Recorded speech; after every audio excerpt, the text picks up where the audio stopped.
কুরবানির ঈদকে সামনে রেখে স্থায়ী ও অস্থায়ী পশুর হাট ইজারা দেওয়ার প্রক্রিয়া শুরু করেছে ঢাকা উত্তর সিটি কর্পোরেশন। এর মধ্যে গাবতলীর গরুর হাটের ইজারা প্রক্রিয়ায় অনিয়ম উঠে এসেছে দুদকের অনুসন্ধানে। বুধবার দুপুরে সংস্থাটির অভিযান শেষে এমন তথ্য জানিয়েছেন দুর্নীতি দমন কমিশনের মোহাম্মদ রুবেল হাসান। তিনি বলেন, ইজারা প্রক্রিয়ায় মূল্যায়ন কমিটির অনিয়মের তথ্য পাওয়া গেছে। ইজারা যে দিবে সেইটা এই অনিয়মের প্রেক্ষিতে আমরা এখানে আসা মূল্যায়ন কমিটির একটা প্রতিবেদন ছিল। মূল্যায়ন কমিটির প্রতিবেদনের প্রেক্ষিতে অ্যাজ ইউজুয়াল আপনার ফাইল ওঠে। তো অ্যাজ ইউজুয়াল ওঠার পর যেটা হয় যে আর কি কাজ চলতে থাকে। তো ফাইনালি যখন আপনার দেওয়া হবে তো ক্ষেত্রে কিছু দেখা যায় প্রতিবেদনে হয়তো বা কিছুটা অসঙ্গতি ছিল। বান্ডেল থাকলে প্রতি সেনমানিতে টাকা বাঁচবে। বিকাশ সেনমানি বান্ডেল কিনে জিতুন প্রতি লেনদেনে।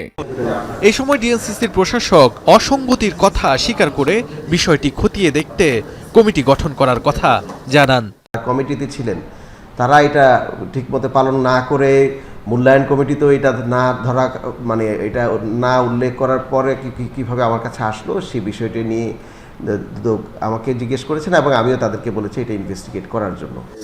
ঢাকা উত্তর সিটি কর্পোরেশনের প্রশাসক আরও জানান, প্রক্রিয়াগত ত্রুটির কারণে ইজারা বাতিল করা হয়েছে। হাসিল আদায়ে নেওয়া হয়েছে ডিএনসিসি নিজস্ব উদ্যোগ। চাই দুদক একটি স্বচ্ছ তদন্ত করুক, স্বচ্ছ তদন্ত করে এখানে যে ভুলগুলো হয়েছে সেই ভুল সাথে যারা জড়িত তাদেরকে আইডেন্টিফাই করা হোক এবং এই ধরনের ভুল যেন ভবিষ্যতে আর না হয় সেদিকে সকলের সজাগ থাকার জন্য আমরা আহ্বান জানিয়েছি। এদিকে ভারতের আদানি গ্রুপের কর ফাঁকি দেওয়ার অভিযোগে যাদের সম্পৃক্ততা আছে সবার ব্যাপারে ব্যবস্থা নেওয়া হবে বলে জানিয়েছেন দুদক মহাপরিচালক। বলেন, ৯০ লাখ টাকার অবৈধ সম্পদ ও ৬ কোটি টাকার বেশি অস্বাভাবিক লেনদেনের অভিযোগে সাবেক প্রবাসী কল্যাণ মন্ত্রী ইমরান আহমেদের বিরুদ্ধে করা হয়েছে দুদকের মামলা। পাঁচটি ব্যাংক হিসাবে ৬ কোটি ৪ লক্ষ টাকারও বেশি অস্বাভাবিক এবং সন্দেহজনক লেনদেন করার অপরাধ অনুসন্ধানকালে প্রমাণিত হয়েছে। এনবিআরকে পাশ কাটিয়ে আদানির সঙ্গে চুক্তি করে সরকারের ৪.৫ কোটি টাকা শুল্ক ফাঁকির অভিযোগ অনুসন্ধান চলছে।